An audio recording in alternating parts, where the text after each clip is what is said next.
تعلق ہے. وہ اللہ قرآن کے علاوہ ہمیں کہیں بھی نہیں ملتا. وہ کسی آسمانی کتاب میں, کسی مذہبی کتاب میں ہمیں ملتا ہی نہیں ہے. جو والا ملتا ہے وہ اللہ لگتا نہیں ہے دیکھنے سے, سننے سے. آپ دوسرے مذہبوں کی کتابیں پڑھیں نا, جس کو وہ کہتے ہیں گاڈ کا کلام ہے, وہ جب آپ کلام پڑھو گے تو آپ کو لگے گا یہ گاڈ کا نہیں ہو سکتا. وہ کلام سے وہ اللہ لگتا ہی نہیں ہے, خدا لگتا ہی نہیں ہے جس کا وہ کلام ہے. ابے بھائی کوئی 18ویں 19ویں گریڈ کا آفیسر ہو, وہ کوئی اس کی کوئی اسپیچ آئے یوٹیوب پہ, کوئی آپ کو لنک بھیجے, یار اس کی تقریر سنو بڑی زبردست ہے, یہ 20ویں گریڈ کا آفیسر ہے. آپ تقریر سن کے بولو یار یہ تو گولے گنڈے کی باتیں کر رہا ہے, اور یہ گٹکے بنانے کے طریقے بتا رہا ہے, اور یہ چرس کیسے پینی ہے یہ بتا رہا ہے. تو آپ کیا کہو گے, یار یہ مجھے لگتا نہیں ہے باتوں سے کہ یہ 18ویں گریڈ کا آفیسر ہوگا, یہ لگتا ہی نہیں ہے. قرآن کے علاوہ جن کتابوں نے یہ دعویٰ کیا, سوائے تورات اور انجیل کے, جن لوگوں نے دعویٰ کیا کہ ہم خدائی قوانین تمہیں بتا رہے ہیں, ہم نے جب ان کی کتابیں پڑھی تو پڑھنے کے بعد یہ لگتا نہیں ہے کہ یہ خدا کا کلام ہو سکتا ہے, یہ لگتا ہی نہیں ہے. ان کا سب سے بڑا فالٹ یہ ہے کہ اس میں خدا کے علاوہ کسی اور کی عبادت سکھائی جا رہی ہوتی ہے. دنیا میں کوئی بھی غیرت مند شخص یہ برداشت نہیں کرتا, کوئی باپ برداشت نہیں کرتا کہ میں اپنی اولاد کو کسی اور باپ کے طور پہ انٹروڈکشن کرواؤں. میں کوئی برداشت کر لے گا باپ؟ یہ بتاؤ نا بھائی. کوئی شوہر برداشت کر لے گا کہ میں اپنی بیوی کو اپنے انٹروڈکشن کرواؤں, اپنے دوست کا ایسے کرواؤں کہ اس کو شوہر وہ لگنے لگے؟ ہے بھائی, کبھی بھی نہیں ہوگا. تو خدا ایسا اپنا تعارف کروائے گا کہ لوگ عبادت میں بتوں کے سامنے جھکنا شروع کر دیں, ان سے مانگنا شروع کر دیں؟ یہ تو بتوں کی کتاب ہو سکتی ہے, یہ خدائی کتابیں نہیں ہو سکتی. آج اللہ نے اسلام کو سمجھنا اتنا آسان کر دیا ہے نا, اتنا آسان. اسلام کی حقانیت کو سمجھنا جتنا آج آسان ہے شاید اس سے پہلے کبھی بھی نہیں تھا. کمپیئر کر لیں آپ, جو اسلام کے مقابلے میں تحریکیں ہیں, دعوتیں ہیں, نظریات ہیں, اس کو اور اسلام کو مقابلے میں لا کے رکھیں گے, 2 اور 2 4 کی طرح سمجھ میں آئے گا کہ اسلام کے سوا کوئی دین فطرت نہیں ہے, کوئی برحق مذہب نہیں ہے. جب چیزوں کو کمپیئر کیا جاتا ہے نا دوسرے سے, پھر حقیقت کھلتی ہے. دیکھو ایک مثال دیتا ہوں میں. آپ کسی کے بارے میں یہ فیصلہ کرنا چاہتے ہیں کہ یہ سخی ہے یا کنجوس, تو کنجوس کی کوئی اسپیسیفک ڈیفینیشن ہے؟ کوئی کسی کتاب میں پڑھی آپ نے؟ کوئی اسپیسیفک ڈیفینیشن نہیں ہے, نہ سخی کی. اس میں سخاوت, سخی کو پہچانا جاتا ہے کنجوسوں کو دیکھ کے کہ یار اس قوم میں یہ لوگ اتنا خرچ کرتے ہیں, لیکن ان میں یہ والا آدمی اس سے ڈبل خرچ کر رہا ہے. تو جب کمپیئر کریں گے تو آپ کو پتہ چلے گا یہ سخی ہے اور یہ کنجوس ہے.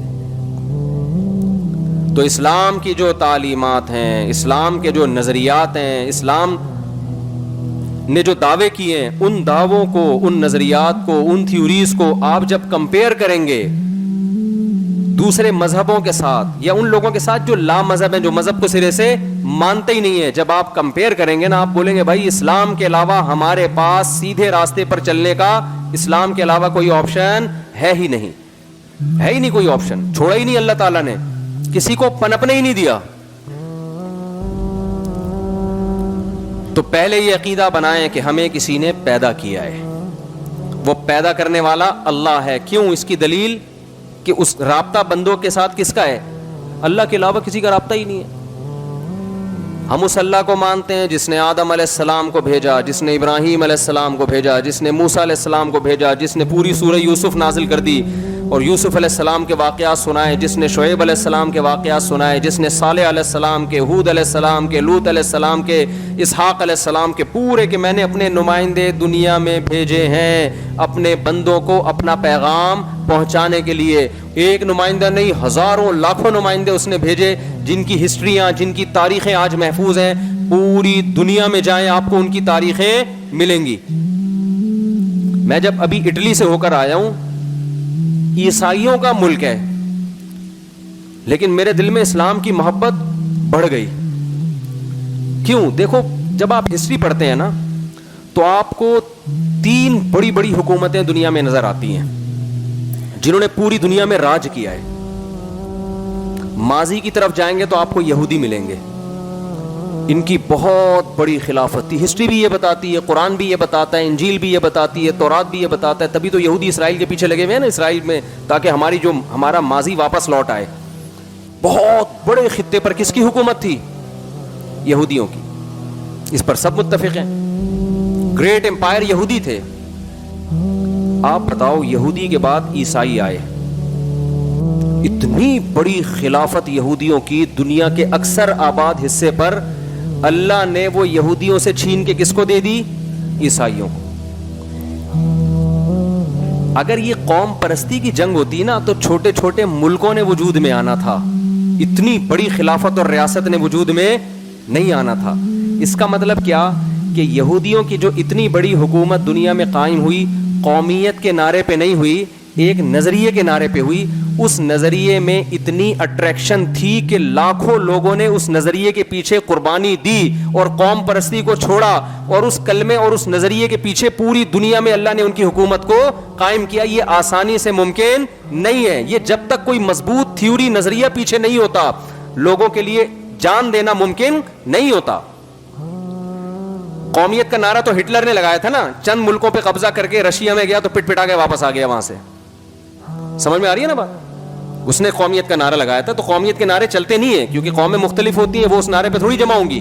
رشین کہیں گے تیری قوم جرمن ہے, ہماری رشین ہے, ہم کیوں تجھے مانے بھائی. تو میں نے جا کے اٹلی میں دیکھا عیسائیوں کی جو ہے نا کتنے بڑے بڑے church. Once upon a time کیسا راج تھا ان کا دنیا پہ. جتنی بڑی ہماری مسجدیں ہیں اس سے بڑے بڑے چرچ ان کے. کتنا پیسہ خرچ کیا, کتنی بڑی بڑی حکومتیں, اور کتنی بڑے خطے پر ان کی ریاست. وجہ کیا کہ یہود حضرت موسیٰ علیہ السلام کو مانتے تھے, سچے پیغمبر کے ماننے والے تھے, دین پر چلتے رہے.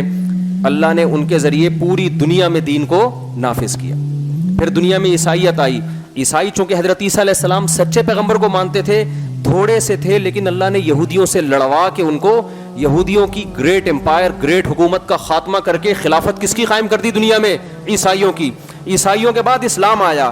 اسلام جب آیا, مکہ میں ایک یتیم پیغمبر صلی اللہ علیہ وسلم جو نہ لکھنا جانتے نہ پڑھنا جانتے, کوئی یونیورسٹی نہیں مکہ میں, کوئی دینی کوئی تعلیم کا ذریعہ نہیں, لکھنے پڑھنے سے عاری لوگ. اور ادھر روم جو تھے ان کی اتنی بڑی خلافت تھی, وہ لکھنا بھی جانتے تھے, پڑھنا بھی جانتے تھے, مذہب کو فالو کرتے تھے. لیکن اللہ نے آخری نبی صلی اللہ علیہ وسلم کو بھیجا مکہ میں جہاں پانی نہیں ہے.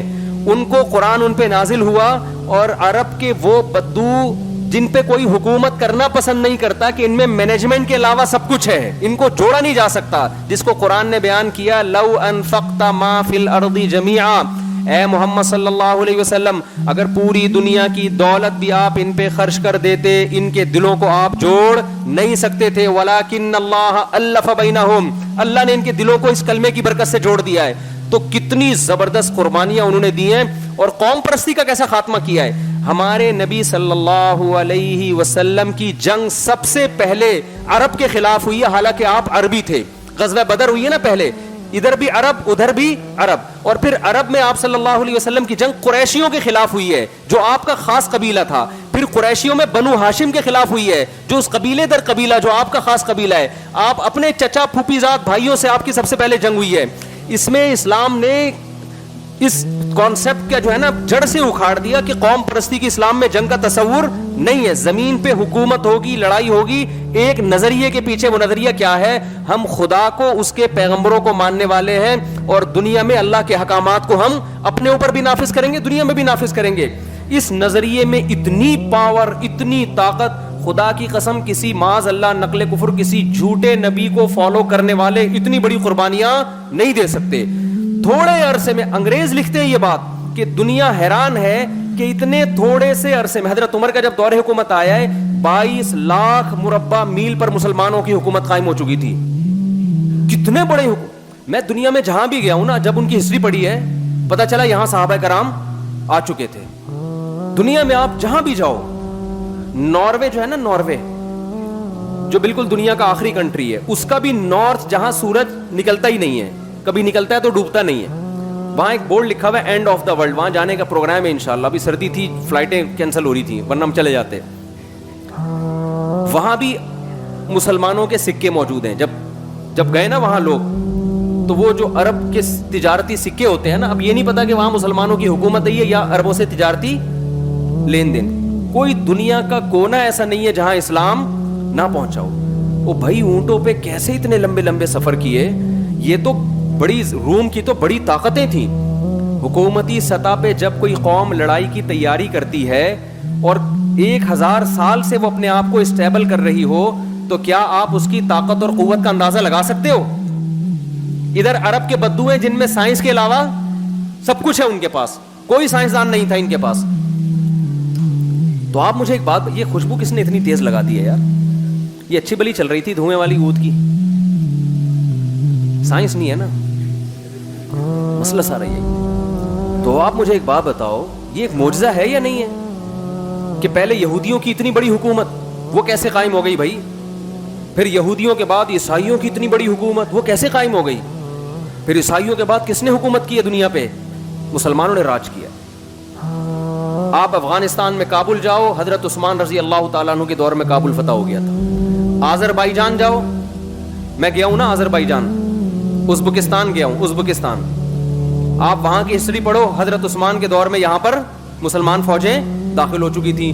حضرت حذیفہ بن یمان رضی اللہ تعالی عنہ نے آذربائیجان سے, بخاری یا مسلم کی روایت ہے, آذربائیجان سے حضرت عثمان کو خط لکھا, آذربائیجان سے, کہ قرآن کا ایک نسخہ متعین کریں. لوگ مختلف قراتوں مختلف نسخوں کی وجہ سے کنفیوژن کا شکار ہو رہے ہیں. آذربائیجان یا پوری دنیا میں تمام لوگوں کو ایک قرآن ایک مصحف مرتب کر کے دے.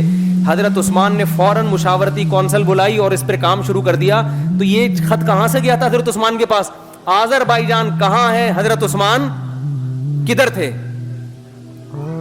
ترکی میں آپ جاؤ, کتنا دور ہے ترکی بھائی عرب سے. آپ کو وہ جو دیوار ہے نا جو 1000 سال سے کوئی گرا نہیں سکا تھا, اس دیوار کے قریب حضرت ابو ایوب انصاری رضی اللہ تعالیٰ عنہ کی قبر نظر آئے گی. آپ نہیں آ رہا سمجھ, میرا خیال ہے نہیں آ رہا. کسی ایسے نعرے کے پیچھے نا جس نعرے میں دم نہ ہو, جس نعرے میں دم نہ ہو, جس نظریے میں دم نہ ہو, اس نظریے کی بیس پر اتنا بڑا انقلاب دنیا میں کبھی بھی نہیں آتا. پہلے بنو امیہ کی خلافت, خلفائے راشدین کی خلافت قائم ہوئی, پھر بنو امیہ کی خلافت میں اور اسلام دنیا میں پھیلا ہے. محمد بن قاسم آپ کیا سمجھتے ہو کس دور کا آدمی تھا جب وہ سندھ فتح کیا ہے؟ ملتان تک آ گیا تھا وہ.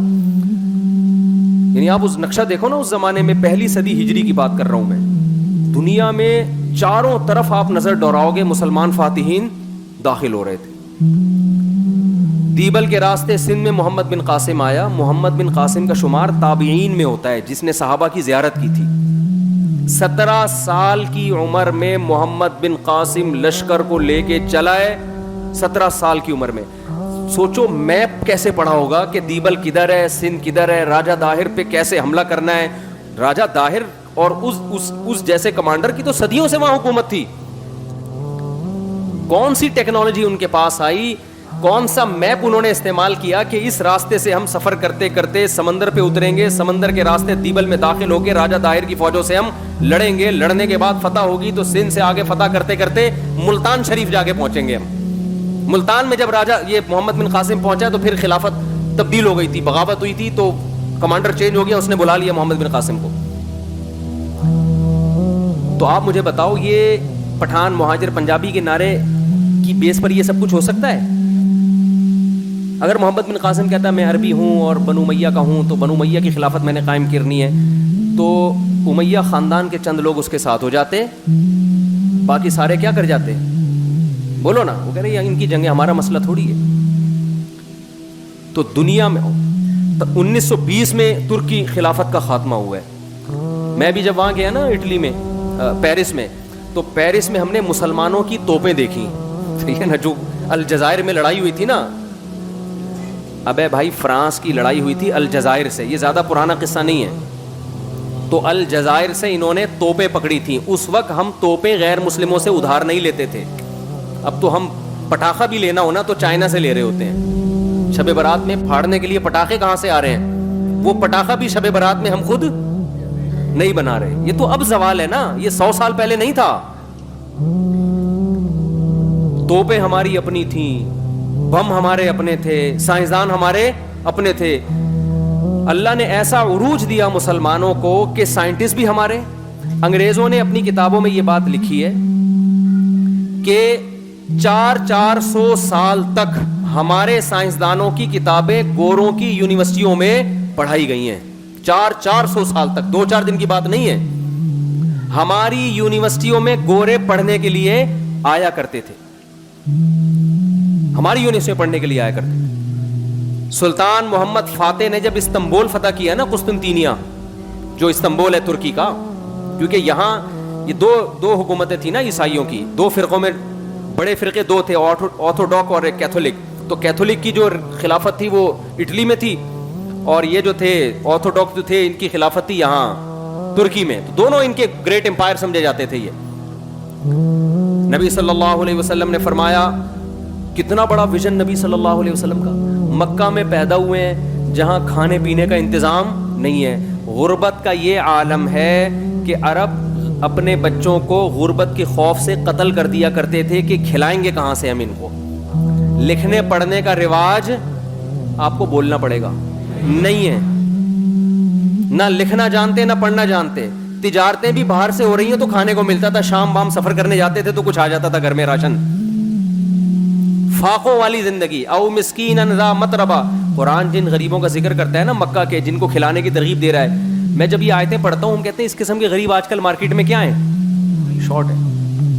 اللہ کہتے ہیں اس مسکین کو کھلاؤ, ذا متربہ, جس کو بھوک نے اس کے پیٹ کو مٹی سے ملا دیا ہو. آج کوئی فقیر مانگنے کے لیے آتا ہے, توند نکلی ہوئی ہوتی ہے اس کی, توند نکلی ہوئی ہوتی ہے. آپ اس کو دال چاول کھلاؤ کھائے گا ہی نہیں. وہ فقیروں کے اسٹائل چینج ہو گئے ہیں. اور یورپ کے ہم نے فقیر دیکھے, وہ تو ایسے آدمی کا دل کرتا ہے بھائی تو کھڑا ہو جا, ہمیں یہاں بٹھا دے. وہاں تو اور عجیب اسٹائل کے فقیر ہے, بھائی باجے لے کے بیٹھا ہے گانا گا رہا ہے. اور میں نے دیکھا ایک فقیر جو ہے نا اس کے آگے نمبر لکھا ہوا ہے. میں نے کہا شاید یہ پتہ نہیں کس چیز کا نمبر ہے. انہوں نے کہا یہ اس کا بینک اکاؤنٹ نمبر ہے. بھیک اکاؤنٹ میں ڈالیں بھائی آپ. میں نے کہا یار ان کا اسٹائل ہی چینج ہے. وہ غریب آدمی آیا نا, ایک کسی نے کہا کہ یار وہ کل آنا. اس نے کہا ایک 5 روپے دے دو. اس نے کہا کل آنا. اس نے کہا اس کل کے چکر میں نا اس علاقے میں لاکھوں روپے میرا پھنسا ہوا ہے. یہاں پہ کل کے چکر میں اس علاقے میں میرا لاکھوں روپے پھنسا ہوا ہے. مس کالیں بھی چل رہی ہیں. غریب آیا, کہنے لگا جی خاتون سے کچھ کھانا وانا ہے. اس نے کبھی تیار نہیں ہوا. کہہ رہا ٹھیک ہے جب تیار ہو جائے مس کال دے دیے گا. تو یہ غریبوں کے اسٹائل چل رہے ہیں. عرب کے غریب واقعی غریب تھے. آج بھی ایسے غریب بھی ہیں, میں یہ نہیں کہہ رہا, لیکن میجورٹی جو ہمیں نظر آ رہی ہے نا وہ اس ٹائپ کے نہیں ہیں. وہ گھننے بنے ہوئے ہوتے ہیں. تو اتنی غربت, جب اتنی غربت ہوتی ہے تو انسان کے بڑے بڑے ویژن ہو سکتے ہیں. بولو نا, کوئی بڑا سوچتا ہے. وہ غریب آدمی کیا سوچے گا, یار میرا پیٹ بھر جائے, مجھے کہیں سے. بہت ہی غربت ہوگی تو چپل چرانے کی سوچے گا, یار بس مسجد کے چپل چراؤں, کوئی انتظام ہو جائے میرے لیے. اتنی غربت والے ماحول میں محمد صلی اللہ علیہ وسلم پیدا ہو رہے ہیں. ایسی قوموں کی آپس میں جنگیں, تہذیب نہیں ہے, جنگیں ایسی کہ ان پر کوئی حکومت کرنا پسند. بڑی بڑی حکومتیں تھیں اڑوس پڑوس میں, عیسائیوں کی, یہودیوں کی, لیکن یہاں کوئی نہیں آنا چاہتا تھا. یار یہ قحط زدہ علاقہ ہے, ریگستان ہے, گھاس کا تنکا اگتا نہیں. آپ کبھی جہاز میں سفر کریں مکہ تو دیکھیں نیچے ریگستان ہی ریگستان. یار ادھر کیا کرنا ہے ہم نے حکومت کر کے, ملے گا کیا یہاں سے. یہ تو تیل اب دریافت ہوا ہے نا, اس وقت تھوڑی دریافت ہوا تھا. لیکن محمد صلی اللہ علیہ وسلم جو یتیم ہے, آپ کی پیدائش سے پہلے آپ کے والد کا انتقال ہو گیا, 6 سال کی عمر میں والدہ کا انتقال ہو گیا. ویژن کیا ہے, ویژن. آپ خوشخبری سنا رہے ہیں کہ میری امت کا وہ گروہ جو استنبول پہ حملہ کرے گا, نعم الجیش جیش یغزو القسطنطینیہ, کیا بہترین لشکر ہوگا جو قسطنطینیہ فتح کرے گا. میں اور آپ اس دور میں ہوتے, ہم کہتے بھائی یہاں کھانے کی بات, کھانے کو روٹی نہیں ہے بھائی, کھانے کو. جیسے وہ ایک عورت نے اپنے میاں سے بولا کہ میں نے سوچا ہے کہ ہم سوئٹزرلینڈ چلتے ہیں گھومنے پھرنے کے لیے, تو آپ بتائیے خرچہ کتنا ہوگا. اس نے کہا کچھ بھی خرچہ نہیں ہوگا. اس نے کہا سوئٹزرلینڈ کا کوئی خرچہ نہیں. کہتا ہے بیگم سوچنے پر کوئی خرچہ نہیں.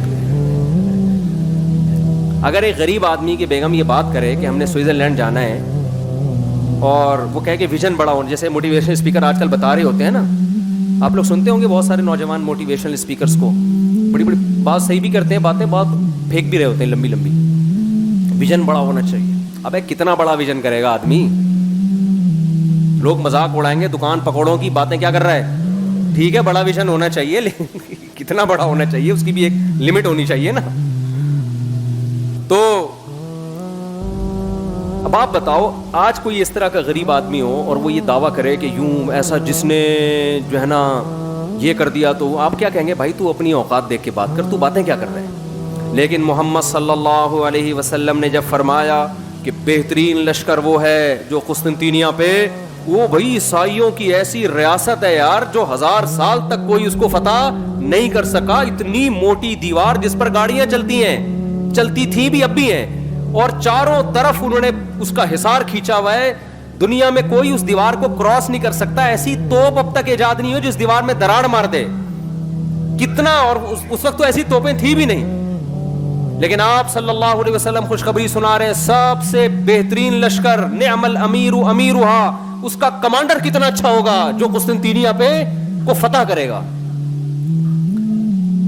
یہ ویژن جو ہے نا، یہ اس کی علامت ہے کہ آپ صلی اللہ علیہ وسلم برحق نبی تھے. جب انسان کا کانسیپٹ مضبوط ہوتا ہے نا، بہت 2 اور 2 4 کی طرح اس کو پتا ہو کہ میں صحیح ہوں، اس پہ یہ باتیں سوٹ کرتی ہیں. جو اب جس کو اپنے برحق ہونے کا 100% یقین نہیں ہوتا، وہ ایسی باتیں کر کے قوم میں اپنا مذاق اڑوانا نہیں چاہتا. جب صحابہ نے نبی صلی اللہ علیہ وسلم سے یہ خوشخبری سنی ہے تو اسی وقت سے نبی کے دنیا سے جانے کے بعد صحابہ نے تیاریاں شروع کر دیں کہ یہ فضیلت کس کے حصے میں آئے؟ ہمارے حصے میں. اسی وجہ سے حضرت ابو ایوب انصاری رضی اللہ تعالیٰ عنہ ترکی گئے اس لڑائی میں شرکت کے لیے. 90 سال کی عمر میں آپ کا وہاں انتقال ہوا ہے. اتنے بڑھاپے میں جا رہے ہیں جہاد کرنے کے لیے، یہ فضیلت حاصل ہو جائے. سمجھ میں نہیں آ رہی میرا خیال ہے بات. تو آپ ہسٹری اگر اینک لگا کے پڑھے نا تو آپ کو لگے گا بھائی دنیا میں حکومتیں کس نے کی ہیں؟ آسمانی مذاہب نے. اس کا مطلب ان کا لنک پیغمبروں کے ساتھ تھا، چاہے وہ یہودیت ہو، چاہے وہ عیسائیت ہو، چاہے وہ اسلام ہو. آج بھی دنیا میں میجورٹی کس کی ہے؟ جو آسمانی مذاہب کو مانتے ہیں. تو آپ ان مذاہب کو کالعدم قرار دے دیں کہ ان کی کوئی حقیقت ہی نہیں ہے. یہ سب تو ابھی تک بھی تجربہ نہیں ہے، خرید کے جتنا بھی کھا لیں. ہمیں کھانے سے مطلب ہوتا ہے، قسموں کے نام بھی یاد نہیں ہوتے. پتہ نہیں آنگڑا مچھی ہے، بانگڑا مچھی ہے، کون سی ہے. ہم بولتے ہیں اچھی والی دے دے بھائی بس. لیکن جو مچھلی کھانے کے جن کو ذوق ہے، جو حقیقت میں مچھلی کھانے والے ہیں، ان کو درجنوں قسموں کے نام بھی پتہ ہوتے ہیں. دیکھ کے اندازہ لگا لیتے ہیں تازہ ہے، باسی ہے، فریش ہے، 2 نمبر مال ہے، 1 نمبر مال ہے. پکانے کے درجنوں طریقے بھی پتہ ہیں ان کو. یہ میں ذوق نظر کو ڈیفائن کر رہا ہوں کہ شاعر کا مطلب کیا ہے. پھر مچھلی میں اتنا مزہ نہیں آتا جتنا اس شعر کو سمجھنے میں مزہ آئے گا. تو جو مچھلی کھانے والے لوگ ہوتے ہیں وہ اس طرح نہیں کھاتے جس طرح وہ لوگ کھاتے ہیں جو کھانے والے نہیں ہیں، کبھی کبھار کھا لیتے ہیں. وہ درجنوں قسم کی ڈشیں بناتے ہیں مچھلی کی. تو آپ اگر ان سے کہیں یہ کیا کر رہے ہو، یہ کیسے بنا رہے ہو، تو وہ کہے گا تم مچھلی کھانے کا ذوق ہے کچھ، کبھی مچھلی کھائی بھی ہے؟ تو آپ کہو گے ہاں کھائی ہے. کہہ رہے یہ اس کو کھانا نہیں کہتے. مچھلی کھانے والے نہیں ہو، آپ کھا لیتے ہو، کھانے والے نہیں ہو. بریانی کا جو ذوق ہے، جو کراچی اور حیدرآباد میں اور انڈیا میں ہے، وہ پورے پاکستان میں کہیں اور نہیں. اب بریانی کھانے کا جس کو ذوق ہو، پنجاب میں اس کو بریانی کے علاوہ دنیا کی ہر چیز ملے گی. بریانی کیونکہ ان کو بریانی کا ذوق نہیں ہے، لہذا وہ بریانی کے نام پہ مختلف قسم کی چیزیں ہمیں کھلا دیتے ہیں. یہ بریانی، ہم بھی ایمان بالغیب لا کے بریانی دل خوش کرنے کے لیے میں نیت کرتا ہوں بریانی کھانے کی، کھا لی بھائی خوش ہو جائے گا. ہمیں پتہ ہے وہ بریانی نہیں ہے. سعودی عرب میں ہوٹل ہیں، جگہ جگہ لکھا ہوا ہے پاکستانی بریانی دستیاب ہے، لیکن ہوتی نہیں ہے. تو اس کو کہتے ہیں بھائی تم بریانی کھانے والے لوگوں میں سے نہیں ہو. جو کھانے والے ہوتے ہیں وہ یہ نہیں، یہ تو دل خوش کرنے کے لیے کھاتے ہیں، ان کو بریانی چاہیے، بریانی. تو ہر چیز کا ایک ذوق ہوتا ہے نا، ایک بلند ہوتا ہے اور ایک اس میں کم ذوق ہوتا ہے. تو ایسے ہی یاد رکھو محبت کا بھی ایک ذوق ہوتا ہے, کس سے محبت کرنی ہے, کس سے دل لگانا ہے. جن کا ذوق نظر بلند ہوتا ہے ان کو چھوٹے موٹے حسینوں سے محبت, بولو بھائی, نہیں ہوتی, لفٹ ہی نہیں کراتے. ان کے حسن و جمال کا معیار اونچا ہوتا ہے. ہمارے حضرت مفتی رشید احمد صاحب رحمہ اللہ تعالیٰ کے دور میں کسی نے حضرت کو خط لکھا کہ مجھے کسی لڑکے سے اللہ معاف فرمائے عشق ہو گیا ہے اور میں پاگل ہو گیا ہوں, یہ ہو گیا ہے, وہ بہت زیادہ دماغ خراب ہو گیا ہے, میرے دل سے اس کی محبت نکالیں کسی طرح. تو حضرت نے جب اس لڑکے کو دیکھا جس کا اس نے نام لیا, حضرت فرماتے ہیں بیچارہ نہ کوئی ناک نقش, اس کے کلر بھی بلیک, اور تاریخ میں ایک مشہور شخصیت گزرے ہیں, نام نہیں بتاؤں گا, وہ ایک ہندو پہ عاشق تھے, ہندو لڑکے پہ, جس کا نام تھا لبھے چند. ایک ہسٹری میں ایک بہت بڑا شاعر گزرا ہے, اردو اور پنجابی شاعری میں دونوں میں, میں نام نہیں بتاؤں گا, بلا وجہ کسی کو بدنام کرنے کا کیا فائدہ. تو وہ ہندو پہ عاشق تھا, ایک لڑکا ہندو بھی لڑکا, اور اس کا نام کیا تھا لڑکے کا, لبھے چند, ابے نندر نہیں, لبھے چند. تو حضرت فرمایا کرتے تھے اتنا بڑا شاعر اور اتنی شہرت پائی اس نے, عشق بھی کس سے ہوا, وہی ایک لڑکے سے, وہ بھی بیچارہ ہندو کسی گاؤں کا. تو حضرت پھر نقشہ کھینچا کرتے تھے کہ کیسا ہوگا وہ, ناک بہہ رہی ہوگی, گاؤں کے بچے بیچارے سیدھے سادے سے ہوتے ہیں نا, سڑپے مارتا ہوگا ناک کے اوپر کرنے کے لیے. تو حضرت نے جب اس بلیک کو دیکھا نا جس پہ عاشق تھا, اور نے فرمایا کہ اللہ کے بندے کیا ہو گیا, تمہارا دماغ خراب ہو گیا ہے بھائی. لڑکے پہ عشق تو چاہے کتنا خوبصورت ہو, وہ بلند ذوق نظر ہو ہی نہیں سکتا, کیونکہ اللہ نے مرد کے لیے عورت کو بنایا ہے. جو لڑکوں پہ عاشق ہو رہا ہے وہ تو ویسے ہی بہت ہی گھٹیا ہے, بہت ہی گھٹیا. تبھی تو لوط علیہ السلام نے کہا تھا انی لعملکم من القالین, میں بہت, مجھے گھن آتی ہے, نفرت کرتا ہوں تمہارے اس عمل سے. میں تم گندگی میں کیوں جا رہے ہو. وَتَذَرُونَ مَا خَلَقَ لَكُمْ رَبُّكُمْ, اللہ نے عورت پیدا کی ہے مرد کے لیے, ان کو چھوڑ دیا ان کے پیچھے, یہ تو تمہارے جیسے مرد ہیں. تو اس لیے پناہ مانگا کرو اللہ کی. یہ جو لڑکوں کا عشق ہے یہ نیچر کے خلاف ہے, نیچر سے بغاوت ہے, یہ گندگی ہے. تو خیر, اب وہ جو میں نے بتایا کہ معیار لوگوں کا مختلف ہوتا ہے. یوسف علیہ الصلاۃ والسلام پر زلیخا جسے کہا جاتا ہے, اس کا نام پتہ نہیں کیا تھا, لیکن بہرحال تاریخ کی کتابوں میں زلیخا لکھا ہے تو ہم بھی زلیخا ہی کہہ دیتے ہیں, گورنمنٹ کی طرف سے کوئی پابندی تو نہیں ہے. تو زلیخا عاشق ہوئی کس پر, یوسف علیہ السلام پر. یہ جو زلیخا تھی یہ بادشاہ کی بیوی, اور حضرت یوسف علیہ السلام اس وقت ایک بطور, یوں سمجھ لیں کہ ایک لے پالک ہوتا ہے, جیسے کوئی بازار سے فروخت شدہ غلام خریدے گئے تھے نا, تو اس کا معاشرے میں مقام نہیں ہوتا. لوگ کہتے ہیں اس کو تو ہم نے فلاں جگہ سے خریدا تھا, اس کے تو ابا کا نہیں پتا, اماں کا نہیں پتا کہاں رہتے ہیں, ہم نے ٹھکانہ دیا, ہم نے احسان کیا. آپ کو پتا ہے بادشاہوں کا معیار ذوق نظر اونچا ہوتا ہے, اور بادشاہوں شاہی گھرانے کی عورتوں کا ذوق نظر بھی, یہ جو ڈرائیور کے ساتھ بھاگ گئی اور فلانا ہو گیا, یہ جو اس قسم کے واقعات آتے ہیں نا, یہ وہ ہیں جن کا ذوق نظر انتہائی گھٹیا ہوتا ہے. بھاگنا تھا تو اس دوسری کمپنی کے باس کے ساتھ بھاگ جاتی, یہ والا ٹھیک ہے نا, وہ بھی غلط ہے, وہ بھی غلط ہے. تو زلیخا کو عشق ہوا کس سے, اپنے گھر میں ایک پلنے والے نوجوان سے, جس کا دنیاوی لحاظ سے وہ مقام ہرگز نہیں تھا.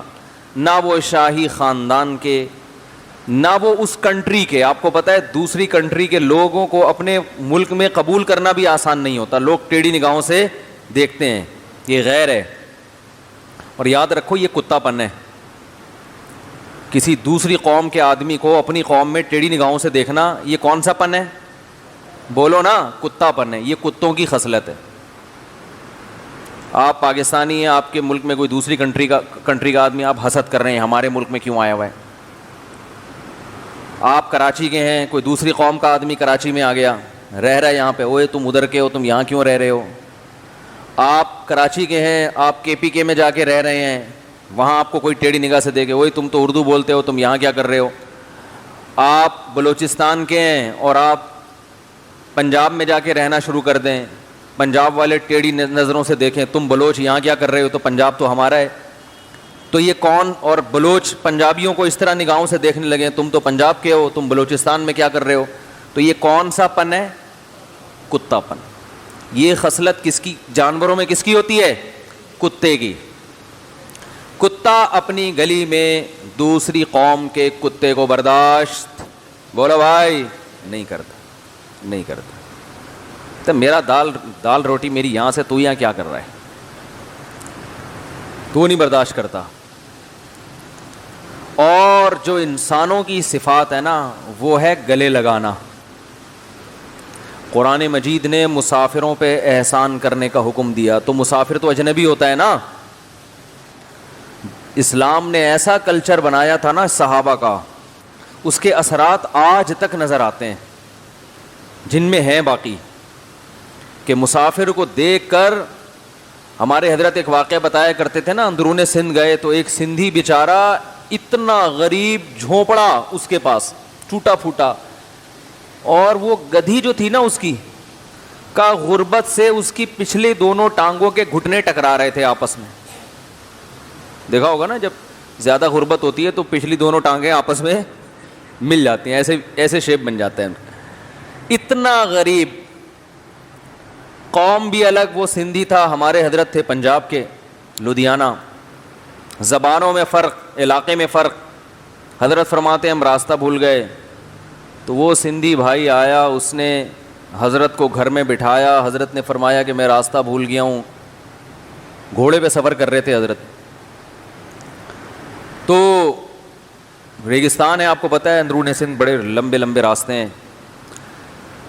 تو حضرت فرماتے ہیں اس کی غربت دیکھ کے مجھے اندازہ ہوا کہ یہاں تو ہمارے لیے گزارا ممکن نہیں ہے، اس کے پاس اپنے کھانے کے لیے کچھ نہیں ہے، مجھے کیا کھلائے گا یہ. تو حضرت نے ارادہ کیا بھائی نکلتے ہیں یہاں سے. تو اس نے کہا کہ سندھی زبان میں کہا پتہ نہیں سکر آئے ڈکر نہ آئے، کوئی قحط کا زمانہ تھوڑی ہے کہ آپ یہاں سے جا رہے ہو، بارشیں ہو رہی ہیں الحمدللہ، رزق کی فراوانی ہے، بیٹھو ادھر ہی رہو گے. جتنا روکھا سوکھا اللہ نے دیا ہے دونوں مل کے کھا لیں. یہ خاندانی ہونے کی علامت ہوتی ہے. کتا پن یہ ہے کہ یہ یہاں کیا کر رہا ہے، پنجابی یہاں کیا کر رہا ہے یہاں پہ ہے. حضرت تو قد کاٹ بھی حضرت کا پنجاب جیسا تھا نا. پنجاب کے لدھیانہ کے لوگ نہیں وڈیرے بڑے لمبے تڑنگے، پھر پگڑی بھی باندھتے تھے. تو وہ یوں کر کے دیکھ لیتا ٹیڑھی آنکھوں سے، اوئے تم ہمارے سندھ میں کیا کر رہے ہو. اچھا وہ پکڑائی میں آئے، بند کر کے فون کرتا، ہاں بھائی میں تو ویسے ہی غریب آدمی ہوں، اتنے پیسے دے دو اور اپنا بندہ لے جاؤ. یہ نہ بھی کرتا تو کم از کم جو خاندانی لوگ نہیں ہوتے وہ ٹیڑھی آنکھوں سے بہرحال دیکھتے ہیں کہ یہ کیوں آ گیا یہاں پہ. عزت دینا سیکھو میرے بھائی. صحابہ کرام کو جو اللہ نے اتنی فضیلت دی، ایک نے ہجرت کی، دوسرے نے نصرت. کیسی نصرت کی خاندانی مثال قائم کی ہے. اور اس زمانے میں لسانیت، قومیت، عصبیت آج سے کئی گنا زیادہ تھی. آج کم ہو گئی ہے، پہلے بہت تھی. پہلے قتل کرتے تھے، اس پہ لڑائیاں ہوتی تھیں. ذرا سا کسی قوم کو برا کہہ دیا، قتل و غارت کا سلسلہ شروع. کیسے خاندانی مثال قائم کی ہے. مکہ سے ہجرت کر کے آئے، اپنے گلے لگایا ہے. جائیدادوں میں شریک کر لیا کہ آدھی جائیداد تمہاری. عبد الرحمن ابن عوف رضی اللہ تعالی عنہ ہجرت کر کے مدینہ آئے ہیں. تو مدینہ میں ایک انصار صحابی نے دیکھا کہ یہ اجنبی ہیں, ان کو یہاں رشتہ نہیں ملے گا. وہ لوگ سمجھتے تھے کہ جیسے روٹی جسم کی ضرورت ہے, جیسے پانی ضرورت ہے, ایسے ہی مرد کے لیے ایک عدد, کم از کم ایک عدد بیوی کا ہونا بھی ضروری ہے. تو یہ بیوی کے بغیر کیسے رہیں گے یہاں پہ, اور نہ ان کی تجارت ہے نہ کوئی بزنس ہے. تو ان صحابی نے کہا میری 2 بیویاں ہیں, میں ایک کو طلاق دیتا ہوں, آپ اس سے نکاح کر لیں. ظاہر ہے زوجہ کی اجازت سے ہی ہوگا یہ, لیکن اس ایسی کوئی مثال دنیا میں قائم ہو سکتی ہے؟ اور اس سے بھی پتہ چلتا ہے وہ نکاح کو کتنا ضروری سمجھتے تھے کہ بھئی یہ کیسے, اور ہمارے ہاں مل رہی ہوتی ہے 40-40 سال پھر بھی نہیں کرتے, کیونکہ اس کو ضروری سمجھتے نہیں ہیں. اور کیوں نہیں سمجھتے؟ اس لیے کہ پتہ ہے کہ اس سے آخرت کا نقصان ہوگا. روٹی نہ کھانے سے باڈی کا نقصان, اور اس سے آخرت کا, اور آخرت کے نقصان کی پرواہ ہے نہیں یاری بات سمجھ میں.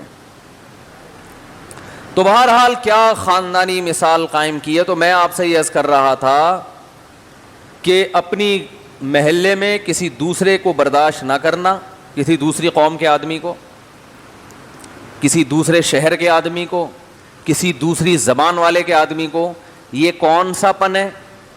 بولنے میں نا فائدہ ہوتا ہے, دماغ میں ایک بات بیٹھتی ہے, یہ کون سا پن ہے؟ ہاں اس سے بولیں, کیوں بولنے سے یہ ہوتا ہے کہ پھر جب آپ یہ کریں گے نا تو آپ کو احساس ہوگا یار میں نے خود بولا تھا کہ یہ کون سا پن ہے. ٹھیک ہے, ہاں تو گلے لگایا کرو قوموں کو, یار تو مہاجر ہے کوئی بات نہیں, آ جا, تو پٹھان ہے کوئی بات نہیں, تو پنجاب والا ہے آ جا بھائی. اور یاد رکھو ہر قوم میں جہاں خوبیاں ہوتی ہیں وہاں خامیاں بھی. انسان کی نیچر ہے کہ اپنی قوم کی خوبیوں کی طرف توجہ رکھتا ہے اور دوسری قوم کی خامیوں کی طرف. اگر آپ کو کسی دوسری قوم میں خامی نظر آئے گی تو کچھ کوئی ایسی خوبی ہوگی جو آپ میں نہیں ہے. یہ سوچ کے لسانیت کو ختم کرنا چاہیے. ہوتی ہیں ہر ایک قوم میں خامیاں بھی ہوتی ہیں تو خوبیاں بھی ہوتی ہیں. تو خیر کہاں سے بات چلی تھی؟ یوسف علیہ الصلاۃ والسلام پر جو زلیخا لٹو ہو گئی تو شہر کی عورتوں کو اس پر اعتراض نہیں ہوا کہ یہ لٹو کیوں ہوئی ہے.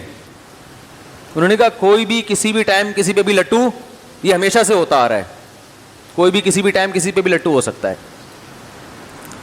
لوگ مجھے کہتے ہیں ہماری بیگم صاحبہ وہ فلاں سے بڑی فری ہو کے بات کرتی ہیں, وہ غیر محرم مرد ہے, وہ کہتی ہیں وہ میرے بھائیوں کی طرح ہے. تو میں کہتا ہوں بھائی دیکھو میں بدگمان نہیں کر رہا آپ کو, لیکن یہ یاد رکھو کوئی بھی کسی بھی ٹائم کسی پہ لٹو ہو سکتا ہے. اس کے لیے میرڈ ہونے یہ شرط نہیں ہے, انسانی جذبات کسی بھی وقت پھسل سکتے ہیں. تو احتیاط کرو. بیگم سے بولو جب تمہارا کوئی لگتا نہیں ہے تو کیوں باتیں کر رہی ہو بھائی, اس سے لگتا ہو تو نہیں کرنی چاہیے زمانے میں, سوائے بھائی جو محرم رشتے ہیں بس, اس کے علاوہ نہیں.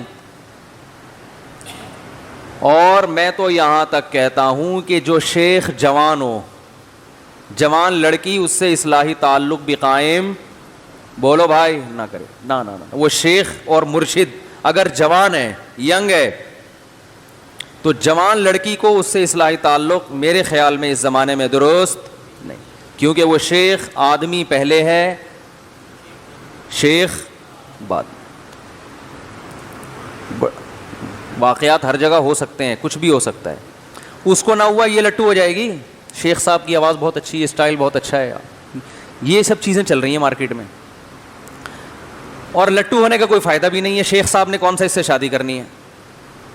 یا تو چلو لٹو ہوئی, شیخ صاحب کو کہا میں لٹو ہو گئی ہوں آپ پر, شیخ صاحب نے کہا چلو اسلام میں 4 کی اجازت ہے, دوسری آپ سے ہو جائے گی, وہ بھی شیخ صاحب نے کرنا نہیں ہے. تو فائدہ کیا؟ بہت سارے فتنے ہمارے سامنے آئے. یونیورسٹی میں پروفیسر سے تعلق ہو گیا لڑکی کا, پروفیسر صاحب 50 سال کے, لڑکی ابھی 20 سال کی, اور ماں باپ کو پتہ ہی نہیں ہے. تو بھائی جو بھی آدمی ہے نا, یاد رکھو, چاہے وہ مفتی ہے, چاہے وہ عالم ہے, چاہے وہ بزرگ ہے, وہ آدمی پہلے ہے. عالم, مفتی, بزرگ, پروفیسر, ڈاکٹر, انجینئر, بولو نا, بعد میں ہے. سمجھ میں آ رہی ہے بات؟ تو احتیاط. کسی نے کیا کہا ہے نا کہ اگر رابعہ بصریہ جو اللہ والی تھیں، اتنی بڑی بزرگ خاتون تھیں، وہ اور حضرت حسن بصری جیسے بزرگ تنہائی میں جمع ہو جائیں تو شیطان ان کو بھی نہیں چھوڑے گا، وہاں بھی وار کرے گا. یہ نیچر سے تھوڑی لڑ سکتا ہے انسان، نیچر سے تھوڑی لڑ سکتا. وہ ایک صاحب مجھے کہنے لگے وہ ایک فلاں بزرگ ہیں، وہ لڑکیوں سے احتیاط ہی نہیں کرتے، دائیں بائیں لڑکیاں بیٹھی رہتی ہیں ان کے. اور تو ان کے مریدوں سے ہم نے کہا کہ آپ کے جوان لڑکیاں صبح شام آپ کے بے پردہ ہو کے آپ کے سامنے بیٹھتی ہیں، کوئی آپ کو تکلیف ہی نہیں ہوتی، تو آپ کے شیخ صاحب احتیاط نہیں کرتے؟ تو انہوں نے کہا ہمارے شیخ صاحب بہت بزرگ ہیں، بہت کیا ہیں، نیک. مجھے بتا رہے تھے. میں نے کہا وہ آدمی ہیں یا نہیں ہے پہلے یہ بتاؤ. اگر آدمی نہیں ہے تو بزرگ ہونے کی پھر ضرورت نہیں ہے، پھر جتنے بھی برے ہوں بٹھا دو. اگر آدمی ہے اور پھر یا آدمی ہو اور اتنی لڑکیاں دائیں بائیں گھوم رہی ہوں اور ان کو کچھ ہو ہی نہیں رہا تو کچھ مسئلہ ہے پھر ان کے ساتھ. پھر ان کی بیوی کو بھی اعتراض ہوگا ان کے اوپر. تم نیچر سے نہیں لڑو میرے بھائی، جو تمیز سے زندگی. اسلام دین فطرت ہے. اسلام کیا ہے؟ دین فطرت. اس نے وہ باتیں نہیں کی ہیں جو ہوائی آسمانی باتیں ہوں. اور دوسرا اس زمانے میں وہی بات جو میں گھوم کے بار بار لاتا ہوں کہ نکاح تو کرتے ہی نہیں ہے، محاسبوں مراقبوں پہ چل رہا ہے سارا سیٹ اپ. نکاح کرنے سے بہت فائدہ ہوتا ہے بھائی، آدمی بہت نگاہیں جھک جاتی ہیں. بزرگ کی 4 شادیاں ہیں، پھر بٹھا دو گے، امید ہے اتنا مسئلہ نہیں ہوگا. لیکن وہ خوراک اسی طرح چل رہی ہے، انڈے پراٹھے، تو وہ پھر ظاہر ہے شیطان جو ہے وہ ورغلائے گا. تو زلیخا پر جو شہر کی بڑے خاندان کی جو عورتیں تھیں ان کو اعتراض یہ نہیں تھا کہ یہ لٹو کیوں ہو گئی. بات آ رہی ہے سمجھ میں؟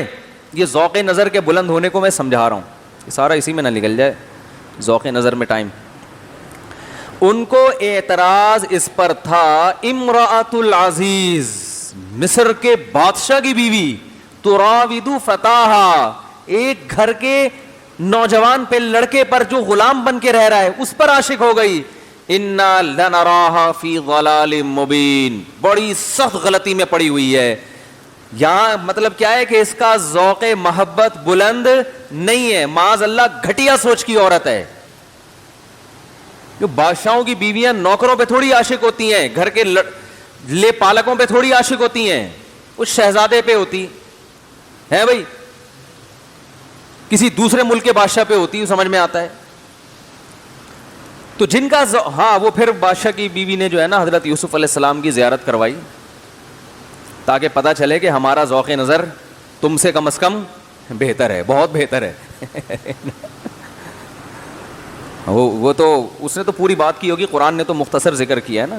اس نے تو بلا کے جب یوسف علیہ السلام کی زیارت کروائی اور عورتوں نے اپنے ہاتھ کاٹ ڈالے اور کہنے لگی حاشا للہ ما ھذا بشر، اللہ کی قسم یہ انسان نہیں ہے، ان ھذا الا ملک کریم، آسمان سے کوئی معزز فرشتہ ہے جو زمین پہ اتر گیا، یہ انسان نہیں ہے.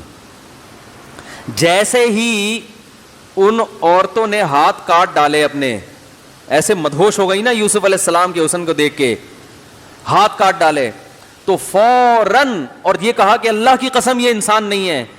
تو اس موقع پر زلیخا کو فوراً 1 سیکنڈ بھی اس نے توقف نہیں کیا اور اشارہ کیا ذالک الذی لمتننی فی، یہ ہے وہ جس کے بارے میں کہہ رہی تھی کہ میرا ذوق محبت بلند نہیں ہے، یہ ہے وہ، اب بتاؤ ہے یا نہیں ہے. پھر آگے بھی بولا کہ تو جو گولے گنڈے والے پہ عاشق ہوئی تھی تجھے اپنا یاد نہیں ہے بھائی، تو جو وسیم تربوز والے پہ عاشق ہوئی تھی مجھے عورتیں پھر اسی طرح نا بھر بھر کے تپاتی ہیں ایک دوسرے کو. اپنا بھول گئی جو ڈرائیور کے ساتھ بھاگی تھی تو 6 مہینے بعد پکڑی گئی تھی. تو فذالک الذی لمتننی فی، یہ ہے وہ جس کے بارے میں تم مجھے ملامت کر رہی تھی، اب بتاؤ ملامت بنتی ہے؟ انہوں نے کہا نہیں بھائی ملامت نہیں بنتی. اس سے ایک اور بات پتہ چلتی ہے کہ اللہ نے جو حسن مردوں کو دیا ہے وہ عورتوں کو معذرت کے ساتھ، آپ سے نہیں خواتین سے. ہمارے حضرت فرمایا کرتے تھے اللہ نے ہر جنس میں نر کو زیادہ خوبصورت بنایا ہے. سکتا ہے کہ اشرف المخلوقات جو انسان ہے اس میں مادہ کو نر سے زیادہ حسن دے دیا ہو, ایسا نہیں ہے. مور زیادہ خوبصورت ہے یا مورنی؟ مور. لیکن مور کو اچھی مورنی لگے گی, وہ ایک الگ چیز ہے. لیکن اگر آپ نیوٹرل ہو کے دیکھیں تو مور میں حسن زیادہ ہے. تو اللہ کا ایک نظام ہے بنایا ہوا. تو اگر کوئی نیوٹرل ہو کے دیکھے نا, یعنی انسان کے علاوہ کوئی اور مخلوق دیکھے, تو پھر وہ یہ فیصلہ کرے گی کہ انسانوں میں بھی مردوں میں حسن عورتوں سے زیادہ ہے. وہ کیوں ہے, وہ ایک لمبی کہانی ہے. پھر کیسے آپ کہیں گے نہیں بھائی وہ تو اتنے بڑی بڑی مونچھوں والا آدمی, وہ چنگیز خان کا چھوٹا بھائی, وہ کہاں سے ہو گیا؟ حسن اور جمال الگ الگ چیزیں ہیں. جمال حسن سے اوپر کی چیز ہے. اللہ نے مردوں کو جمال دیا ہے, جمال. اس کائنات کے سب سے جمیل صاحب جمال رسول اللہ صلی اللہ علیہ وسلم تھے. اور حسن اللہ نے اکیلا یوسف علیہ السلام کو جتنا دیا, حدیث میں آتا ہے کہ میں نے معراج کی رات حضرت یوسف علیہ السلام سے ملاقات کی. آپ صلی اللہ علیہ وسلم نے فرمایا آدھا حسن اکیلے یوسف علیہ السلام کو دیا گیا ہے, باقی آدھا پوری دنیا میں تقسیم. جو ہم لوگ میں تھوڑے تھوڑے کچھ ہلکا پھلکا سا نور آیا ہوا ہے نا ہم لوگوں کے چہروں پہ, یہ وہ آدھے کے کروڑوں اربوں حصے کیے اللہ نے. تو ان اکیلے کو کتنا ملا ہوگا؟ یہ معجزہ تھا ان کا. تو خیر میں عرض کر رہا تھا, ہمارے حضرت یہ شعر پڑھا کرتے تھے, ارے یہ کیا ظلم کر رہا ہے کہ مرنے والوں پہ مر رہا ہے, جو دم حسینوں کا بھر رہا ہے بلند ذوقے نظر نہیں ہے. بھائی تو کتنے ہی زیادہ حسین پر مرے, لیکن اس نے مرنا تو ہے نا ایک دن. تو آپ کے حسن کا معیار کتنا ہی اونچا کیوں نہ ہو, اس کے بعد بھی اللہ کی نظر میں آپ کا معیار اونچا نہیں ہے, کیونکہ آپ ایک ایسی چیز پہ مر رہے ہیں, ایسی چیز سے متاثر ہو رہے ہیں جس نے خود مرنا ہے. مر رہے ہو ایسوں پہ جو خود مریں گے, تو بیوقوفی کی بات ہے یا نہیں ہے؟ ایک آدمی کے بارے میں فیصلہ ہے کہ اس نے مرنا ہی مرنا ہے, آگ میں جل رہا ہے.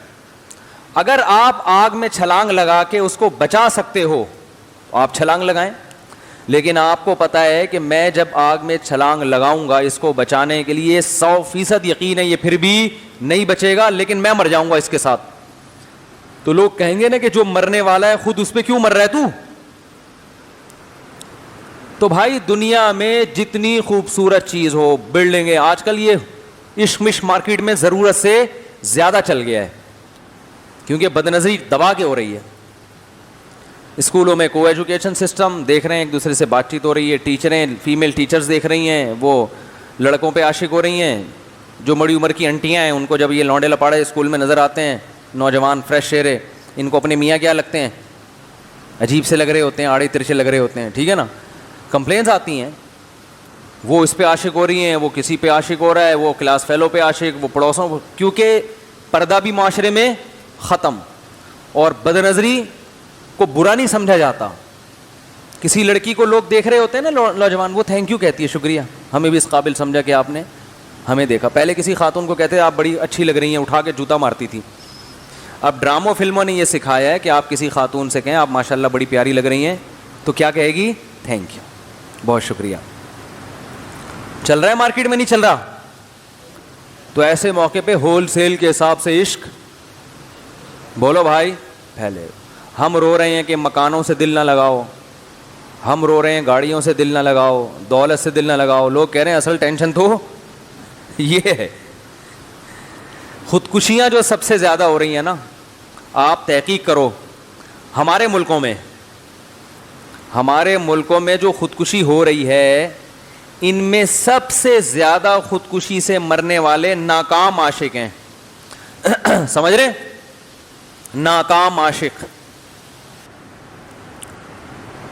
انجام نہیں دیکھتے. بھائی انجام کیا ہوگا اس کا؟ میں جو لوگ, جیسے میں ارطغرل ڈرامہ کا مشورہ ان لوگوں کو دیتا ہوں نا جو پہلے سے برے ڈرامے دیکھ رہے ہیں, تو میں کہتا ہوں اس سے بہتر ہے یہ دیکھ لو. تو ایسے ہی میں ایک مشورہ ان لوگوں کو دیتا ہوں جو فلمیں دیکھ رہے ہیں, ان کو میں ایک مشورہ دیتا ہوں کہ تم جو ہیروئنز دیکھ رہے ہو نا خوبصورت 1975 کی ہیروئنز نکال کے دیکھو, یا 1974 یا 76 کی. اور اب دیکھو 2020 میں کیسی لگ رہی ہے وہ. نہیں آ رہی بات. 1974 کی جب شکل دیکھو گے آپ کو لگے گا کہ اس سے زیادہ حسین دنیا میں کوئی ہے نہیں, اور کاش مجھے یہ مل جائے. 2020 میں دیکھو گے آپ بولو گے یار میری نانی اس سے الحمدللہ بہتر ہیں. اللہ کرے یہ میرے نانا کو بھی نہ ملے. اگر نانی کا انتقال ہو گیا تو میں اپنے نانا کی شادی بھی اس سے کرانے کے لیے تیار نہیں. میرے نانا اس سے زیادہ ہینڈسم ہے. اور ان ہیروئنوں پہ زیادہ جلدی بڑھاپا آتا ہے کیونکہ ان کی نیچرل لائف نہیں, بچے تو پیدا کیے نہیں ہوتے انہوں نے, تو جلدی بوڑھی ہو جاتی ہیں. نیچرل لائف نہیں ہے نا ان کی, نہ وقت پہ شادی ہوتی ہے نہ بچے پیدا ہوتے ہیں تو ایک آدھ پیدا ہوا بریک, وہ پھر وہ ظاہر ہے وہ پھر فطرت سے بغاوت کا انجام کیا ہوتا ہے, برا ہوتا ہے, جلدی بڑھاپا آتا ہے. کب تک چلیں گے انجیکشنوں پہ اور وہ رنگ کے ڈبوں پہ, کب تک چھپو گے پیڑوں کی آڑ میں, کبھی تو ملو گے لنڈا بازار میں. شاعر کہتا ہے کہ تم ہم سے چھپتی ہو, محبوبہ سے کہتا ہے, تو لنڈا بازار میں ہر آدمی آتا ہے کہ نہیں آتا؟ طارق روڈ والے بھی جاتے ہیں لنڈا بازار, ڈیفینس والے بھی جاتے ہیں, بحریہ ٹاؤن والے بھی جاتے ہیں, کیونکہ ظاہر ہے وہی چیز. جب میں نے ایک دفعہ طارق روڈ سے اوریجنل جیکٹ خریدی لیدر کی, لوگ کہہ رہے لنڈا بازار کی ہے, مان نہیں رہا کوئی. میں نے کہا آئندہ لنڈا بازار سے ہی خریدوں گا اور بولوں گا طارق روڈ کی ہے, پھر مان جائیں گے. کیونکہ لنڈے کے مال میں اور طارق روڈ کے مال میں کوئی صاحب بصیرت ہو تو وہ ایسی چیز اٹھا کے لے آئے گا, لنڈے سے کوئی فرق پتا نہیں چلتا. تو اس لیے شاعر نے کیا خوب کہا, کب تک چھپو گے پیڑوں کی آڑ میں, کبھی تو ملو گے لنڈا بازار میں. تو بھائی کب تک اس ڈسٹیمپر کی اور یہ اس کی وجہ سے اپنی فزیکل جو فٹنس ہے اس کو برقرار رکھو گے, اور اللہ کی قدرت کی خواتین پہ بڑھاپا اور بھی جلدی آتا ہے کیونکہ ان پہ مرنے والے زیادہ ہوتے ہیں نا, تو اللہ ان کو جلدی مارتا ہے. ان کے حسن و جمال نے لوگوں کو, بہت زیادہ لوگوں کو خراب کیا ہوتا ہے, تو اس لیے اللہ کہتے ہیں ان کو جلدی خراب کروں گا تاکہ یہ عبرت کا نشان بنے. تو 1974 تو بہت پرانا ہو گیا. ٹھیک ہے, 80 میں چلے ہیں, 90 میں چلے ہیں. کوئی 90 کی ہیروئن لکھ کے پھر 2020 میں دیکھو اس کو اب کیسی لگ رہی ہے. گوگل پہ لکھیں اب کیسی لگ رہی ہے. گوگل تو ایسا ہوشیار ہے, جو لکھو بتا دیتا ہے, سب کچھ بتاتا ہے گوگل. تو وہ پورا بتا دے گا کیسی لگ رہی ہے, لکھا بھی بولے گا اب بتا. نیچے یہ بھی کمنٹس آئیں گے گوگل کے, اب بتا. تو بھائی وہ کیا دوبارہ شعر پڑھ لوں کہ ارے یہ کیا ظلم کر رہا ہے کہ مرنے والوں پہ مر رہا ہے, جو دم حسینوں کا بھر رہا ہے بلند ذوق نظر نہیں ہے. بلند ان لوگوں کا نظر کا ذوق ہوتا ہے جو ایسی چیزوں پہ مرتے ہیں جو ہمیشہ آپ کے ساتھ رہیں. ناپاک محبتیں قبر میں ساتھ نہیں جاتی, پاک محبتیں جاتی ہیں. ماں باپ کی محبت قبر میں کام آئے گی کہ نہیں آئے گی؟ بیوی سے محبت بھی کام آئے گی. بھائی بہنوں کی محبت بھی, بولو بھائی, کام آئے گی. یہ جو گرل فرینڈ کی محبت ہے یہ یہیں, اور وہ بھی 2-4 دن روئے گی, اس کے بعد اس کی سیٹنگ فوراً, بلکہ ہو سکتا ہے اسی وقت چل رہی ہو, آپ کو پتہ نہ ہو, یہ بھی ممکن ہے. وہ میں سنا دوں, دوبارہ بہت دفعہ سنا چکا ہوں لیکن نئے نئے لوگ بھی آتے ہیں نا. ایک آدمی کی شادی ہوئی, خود ہزاروں سے دوستیاں تھیں لیکن بیوی ایسی چاہیے تھی انتہائی پاک دامن کہ جس نے کبھی آنکھ اٹھا کے کسی مرد کی طرف نہ دیکھا ہو. آج کل معیار یہی ہے نا کہ خود پتہ نہیں کیا کیا کر کے آیا ہوا ہوتا ہے. جب شادی ہوئی ہے تو پھر یہ اپنی بیگم سے کہنے لگا آج سے تم میری کائنات, تم ہی میری مسرت, تم ہی میری راحت. یہ بیچارہ ویسے ہی مسرت راحت وہ سمجھی اپنی گرل فرینڈس کے نام بتا رہا ہے, کہہ رہا ہے آج سے تم ہی میری چاہت بھی, تم ہی میری راحت بھی, تم ہی میری مسرت بھی, تم ہی میری کائنات بھی. کہتے ٹھیک ہے, پھر آج سے ستار بھی تم, غفار بھی تم, سلیم بھی تم اور وسیم بھی تم. وہ حیران ہے یہ کہ وہ کیا رہا ہے. تو یہ ہے وہ محبتیں جس پہ لوگ کیا ہو رہے ہیں, مر رہے ہیں. وفا نہیں ہے, وفا کے ڈائلاگ اس کی علامت نہیں ہے کہ وفا ہے. دیکھو پاکیزہ رشتہ, جتنا پاکیزہ رشتہ اللہ نے والدین اور اولاد کا بنایا, خدا کی قسم اس سے زیادہ پاکیزہ رشتہ ہو نہیں سکتا. ماں کا رشتہ, باپ کا رشتہ, کیسا پیارا رشتہ ہے بھائی, اس پہ مر نہیں رہے. باپ ناراض ہے تو اسٹریس میں نہیں جا رہے, ڈپریشن میں نہیں جا رہے. کیسے دل ہو گئے ہیں بھائی. ٹائم پاس ہے یہ دنیا, دل لگانے کی جگہ نہیں ہے. تو ایک اور حضرت مجذوب رحمۃ اللہ علیہ تھے نا, وہ بھی ایک شعر کہا کرتے تھے, بڑا مشہور شعر ہے ان کا. رنگ رلیوں پہ زمانے کی نہ جانا اے دل, یہ خزاں ہے جو بانداز بہار آئی ہے. بعض دفعہ آتی خزاں ہے, اسٹائل بہار والا ہوتا ہے. ہوتی وہ کیا ہے, بولو نا بھائی. اسٹائل سے لوگ دھوکہ کھا جاتے ہیں. بالوں کا اسٹائل بڑا اچھا ہوتا ہے, ایسا لگتا ہے ان سے زیادہ نیک دنیا میں کوئی ہے نہیں. اسی اسٹائل میں وہ آپ کو ٹھگتے ہیں. دکاندار دیکھو نا, اٹھاتے ہیں بیٹھاتے ہیں آپ کو, آ جائیں. اسٹائل کیا ہوگا آپ کے لیے, یہ آپ سے چونکہ خاص تعلق ہے اس لیے آپ کے لیے یہ گائے, آج کل قربانی کا چل رہا ہے نا تو گائے زیادہ آ رہی ہے دماغ میں, آپ کے لیے گائے 1 لاکھ کی. اسٹائل ایسا ہوتا ہے آدمی کہتا ہے میرے لیے, عام لوگوں کے لیے شرٹ 2.5 لاکھ کی ہو, میرے لیے کیا ہے, حالانکہ وہ پہنا رہا ہوتا ہے آپ کو. تو اسٹائل سے دھوکہ نہ کھایا کرو میرے بھائی. یہ جو دنیا ہے نا, دنیا جب آپ جاتے ہیں بڑے علاقوں میں, بڑے بنگلوں میں, آپ کے دل میں چاہت پیدا ہوتی ہے. میرے ساتھ اللہ کا ایک خاص کرم ہے, اپنی تعریفیں ممبر پہ بیٹھ کے نہیں کرنی چاہیے, لیکن اگر اللہ نے کوئی احسان کیا ہو تو میرا خیال ہے عبرت کے لیے بیان کرنے میں کوئی حرج نہیں ہے.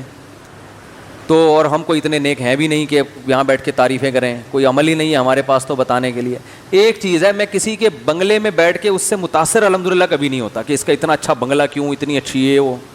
میں کہتا ہوں یہ بیچارے کی زندگی دیکھو, اینٹیں دیکھو یار کیا ہے, اتنا پکا گھر ہے بھائی, اتنا کافی. علاقہ ذرا صاف ستھرا ہو, مچھر نہ ہو, گندگی نہ ہو, گٹر لائنیں نہ بہ رہی ہوں, پانی کا سیٹ اپ ہو, بس کافی ہے. منجی ڈال کے پنکھا لگاؤ, وہ پڈسل فین نہیں ہوتا, وہ ایسی ہوا پھینکتا ہے کہ کمزور آدمی تو برداشت نہیں کر سکتا. وہ کیا خیال ہے. اور منجی پہ سونے کا جو گرمیوں میں مزہ ہے وہ گدے پہ سونے میں نہیں ہے. نیچے سے بھی ہوا, سائڈوں سے بھی ہوا, اوپر سے بھی ہوا. تو اتنی مزے کی زندگی اللہ آپ سب کو دے رہا ہے بھائی. کیوں بنگلوں سے متاثر یار, اتنا گھر بنا لیا اس نے, بحریہ ٹاؤن میں یہ کر لیا اس نے, ادھر یہ کر لیا, ہائے میرے پاس. دفع کرو بھائی, کیا ہے. اس کو نہیں دیکھ رہے جو رہنے والا ہے, اس کے گھر کو دیکھ رہے ہیں. رہنے والے کو دیکھو, رہنے والے کو دیکھو, بولو یار اس کی بازو میں, اس کے بازو میں کیلشیم زیادہ ہے یا میرے بازو میں. پھر اپنے بازو دیکھو کرو, یار اللہ کا شکر ہے بھائی. ہماری روح جس باڈی میں رہتی ہے اس کا اسٹرکچر اگر مضبوط ہے تو آپ مٹی کے گھر میں بھی رہتے ہو, آپ اس سے زیادہ اچھی لائف گزار رہے ہو. اور جو سیٹ صاحب بنگلے میں رہ رہے ہیں ان کا جو اپنا فزیکل اسٹرکچر ہے, باڈی کا جو اسٹرکچر ہے, وہ اگر آپ سے کمزور ہے تو بھائی اتنے موٹے موٹے بھی سریے ڈال لو, تھوڑے دنوں میں پتلی گلی سے نکلنا ہے. ایک اٹیک آئے گا اور صاحب جی کا انتقال ہوگا. مکان کو دیکھ رہے ہیں, مکین کو نہیں دیکھ رہے, رہنے والے کو نہیں دیکھ رہے. سارا فوکس اس کے مکان کو کیا ہوا ہے. آپ کا بیڈ روم اتنا بڑا, تانا بھی دے رہے ہوتے ہیں نا, ابے ہمارا تو لیٹرین واش روم جو ہے نا تمہارے بیڈ روم سے زیادہ بڑا ہے. یہ تانے بازی بھی چل رہی ہوتی ہے, جیسے وہ فسادی عورتیں آپس میں تانے دے رہی ہوتی ہیں نا ایک دوسرے کو, اس طرح مرد تانے دے رہے ہوتے ہیں. فسادی عورتیں کا ہے, وہ عورتیں نہیں کا جو میرا بیان سن رہی ہیں. تو بالکل دیواروں اینٹوں سے تو دل لگانا, بولو نا, ہے ہی نہیں. آج صبح ہم نے حدیث پڑھی, رسول اللہ صلی اللہ علیہ وسلم نے فرمایا لا حسد الا فی اثنتین, حسد جائز نہیں ہے سوائے 2 آدمیوں پہ. 2 آدمیوں پہ آپ حسد کرو. حسد کسے کہتے ہیں؟ آدمی دیکھ کے جلتا ہے نا, یار کچھ ہے اس کے پاس. تو بنگلے والے پہ حسد کرنا یہ کیا ہے بھائی, کچھ بھی نہیں ہے اس کے پاس. بھائی بہت آپ کہہ سکتے ہیں اتنا بڑا بنگلہ ہے تو خود اتنا بڑا نہیں ہے نا, مسئلہ سارا یہ ہے. اگر آپ کی صحت اس سے اچھی ہے تو آپ زیادہ اچھی لائف گزار رہے ہو. آپ آم کی پوری پیٹی کھا سکتے ہو. سیٹ صاحب ایک آم سے زیادہ کھانا پڑا تو پہلے ایک ٹیکا شوگر کا لگانا پڑے گا. آپ پوری پوری پیٹیاں پھوڑ دیتے ہو, کیونکہ آپ جو رات کو مچھر جو آپ کا خون چوسیں گے اس میں سارا آم نکل جائے گا. حقیقت ہے میٹھا زیادہ کھاؤ تو مچھر بھی زیادہ آتے ہیں, وہ پسینے میں نکل جائے گا. تو پہلے بھائی اپنی باڈی کا اسٹرکچر بناؤ یار. اگر رہنے کا دنیا میں شوق ہے تو رہنے کے لیے بنگلہ تھوڑی ضروری ہے, رہنے کے لیے اس باڈی کو مضبوط کرنا ضروری ہے. اس پہ ذرا بھی توجہ نہیں ہے. پیٹ کاٹ کاٹ کے جو بادام کھانے کے پیسے تھے وہ مکان کی قسط میں لگا رہے ہیں. حقیقت ہے. ڈاکٹر نے کہہ دیا بکرے کا گوشت کھاؤ, بڑا گوشت سے پرہیز ہے. بکرا کیسے کھائیں بھائی؟ اس لیے نہیں کھا سکتے کہ آپ کی قسط کس میں جا رہی ہے, بحریہ ٹاؤن میں جا رہی ہے. وہ جو رہنے والا ہے وہ اپنی ہڈیوں کو فوکس نہیں کر رہا, وہ اس مکان میں لگا رہا ہے وہ پیسے. اس کو بادام کھلا رہا ہے, اس کو دیسی گھی بھی پلا رہا ہے مکان کو. تو پاگل پنے کی بات نہیں ہے یہ. تو کسی کے مکان کو دیکھ کے اللہ کا شکر ہے, بلکہ اور الٹا الجھن ہوتی ہے کہ کیا ہے یہ بیٹھے میں. ایک صاحب 60 سال کے تھے, مجھے اپنا مکان دکھا رہے تھے. میرا مکان دیکھیں آپ ماشاءاللہ, میں نے ایک پلاٹ وہاں بھی لے لیا ہے. زیادہ ہو گئی, میرا دل چاہا, میں نے ان سے کہا کہ بھائی آپ 60 سال کے ہیں اور آپ کی صحت سے لگ رہا ہے کہ ایک آدھ سال مزید آپ بونس پہ چلیں گے. تو اب اس عمر میں یہ باتیں بالکل بھی اچھی, بولو بھائی, نہیں بالکل بھی اچھی نہیں. چھوڑو یار, بچوں کو دے دلا کے فارغ کرو. لے بھائی اب مجھے آرام سے اللہ اللہ کرنے دے تاکہ ٹینشن ختم. اور اگر خطرہ ہے کہ بچے لے کے بھاگ جائیں گے تو پھر حساب کر کے رکھ لو, دو نہیں ان کو, لیکن بولو بھی یہ میرا ویرا نہیں ہے, بس ہمارا جتنا تھا وہ کھا لیا ہم نے, بہت ہو گیا. تو وہ شاعر نے کہا تھا نا کہ رنگ رلیوں پہ زمانے کی نہ جانا اے دل, یہ خزاں ہے جو با انداز بہار آئی ہے. تو یہ خزاں کیوں ہے یہ میں بتانا چاہ رہا ہوں. دنیا جب اپنے جاہو جلال کے ساتھ آتی ہے نا, تو ایک بڑا فالٹ اس میں یہ ہے کہ یہ آپ کے دل میں اپنی محبت پیدا کر دیتی ہے, اور بے وفا سے محبت کا انجام اچھا نہیں ہوتا. ہم دنیا داروں کی موجودہ حالت کو دیکھ رہے ہوتے ہیں, ان کے مستقبل کی طرف ہماری توجہ نہیں ہوتی. تو اس لیے ہم اس خوش فہمی میں ہوتے ہیں, یا بلکہ اس لالچ میں ہوتے ہیں کہ ہمیں بھی یہ مل جائے. قارون جب اپنے خزانوں کے ساتھ چلا ہے نا, کیا جاہو جلال اس کا, اس کے خزانوں کی چابیاں اونٹوں پہ جایا کرتی تھیں. تو اللہ فرماتے ہیں دنیا دار لوگوں نے کہا یا لیت لنا مثل ما اوتی قارون, ہائے کاش ہمارے پاس بھی قارون جیسا خزانہ ہوتا, ہائے کاش. آج بچے کیا کہتے ہیں, یار کاش ہمارے ماں باپ کی کیا سوچے, ہمارا بچہ بھی اتنا بڑا آدمی بنے. بڑے کا مطلب پتہ ہے کیا ہوتا ہے؟ پیسہ آ جائے اس کے پاس, یہ مطلب ہوتا ہے بڑے کا.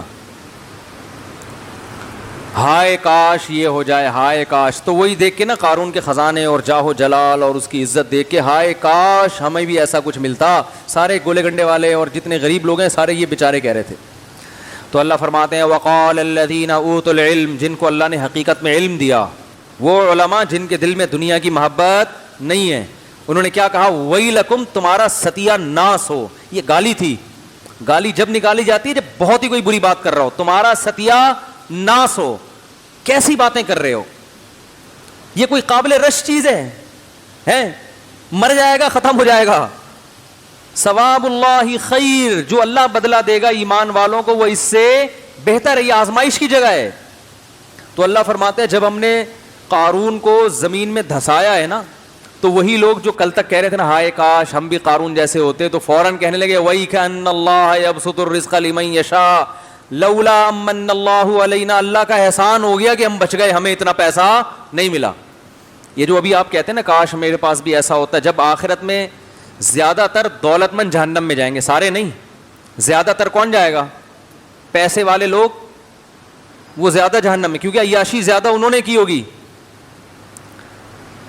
تو یہ جو ابھی رشک ہو رہا ہے نا کاش یہ ہوتا, جب دیکھو گے نا آخرت میں تو شکر ادا کرو گے, اللہ تیرا شکر ہے تو نے ہمیں اتنا نہیں دیا. ابھی تو ہے نہیں نا, تو اس لیے بڑی بڑی باتیں ہیں.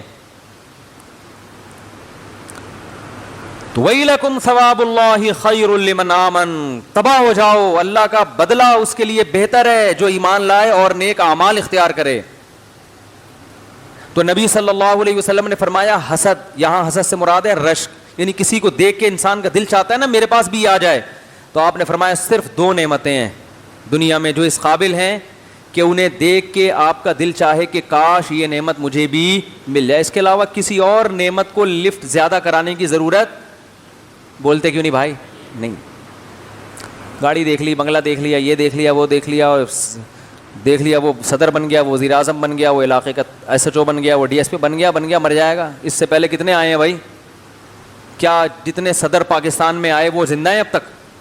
سارے نکل لیے, سب نکل جائیں گے بھائی. کچھ بھی یہ قابل رش نہیں. فرمایا صرف 2.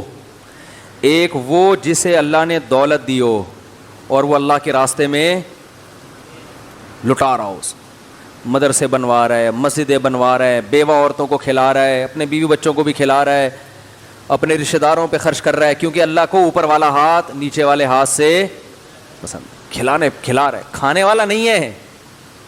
اور آج جس کے پاس دولت ہوتی ہے نا تو اپنے پیسے سے اس سے بھی کھا رہا ہے, اس سے بھی کھا رہا ہے, اس سے بھی. پیسے سے کیا کر رہا ہے؟ کھانے کا ذریعہ بنا رہا ہے پیسے کو, کیونکہ غریب آدمی کے تعلقات نہیں ہوتے, پیسے والے کے کیا ہوتے ہیں تعلق. وہ پیسہ کھلا کے پیسہ. وقت کم. ایک دلچسپ واقعہ سناؤں کہ کیسے پیسے سے لوگ پیسہ بناتے ہیں. ہماری سلفلاحی مسجد کا کئی سال پرانا واقعہ ہے. میں اس وقت یہاں امام نہیں تھا. یہاں جو کمیٹی کے سابق صدر تھے طارق بھائی, انہوں نے واقعہ سنایا کہ ایک سیٹ آیا یہاں پہ. اس نے دیکھا ہاں بھائی یہ مسجد میں کیا ضرورت ہے, ہاں یہ ادھر کلر کروانا ہے, اچھا یار کروا دو. کروا دیا جی انتظامیہ نے. یار یہ اچھا یہ کمرہ بنانا ہے, اچھا یہ کمرہ بنا دو. پیسہ لگا رہا ہے بھائی, 6-7 لاکھ روپے اس زمانے میں بہت تھے, لگا دیے. پھر دوسری مسجد گیا, ہاں بھائی کیا بتاؤ بھائی وضو خانہ بنوانا ہے, بنوا دو. مزدور لایا وضو خانہ. لوگ بڑے متاثر ماشاء اللہ بھائی. اب مجھے ڈر لگ رہا ہے آپ لوگ کہیں یہ بزنس نہ شروع کر دیں. اب لوگوں کی عادت ہوتی ہے جس کے پاس پیسہ دیکھتے ہیں اس طرف کھسکنا شروع کر دیتے ہیں. بھائی چھوڑ دو اس کو. لوگ آئے, حضرت آپ کے پاس ماشاء اللہ اللہ کا دیا بہت کچھ ہے, کاروبار کیا ہے؟ چھوڑو یار کاروبار واروبار. یہ میں نے اسٹائل سے متاثر ہوتے ہیں نا لوگ, میں آپ کو اسٹائل بھی سکھا رہا ہوں.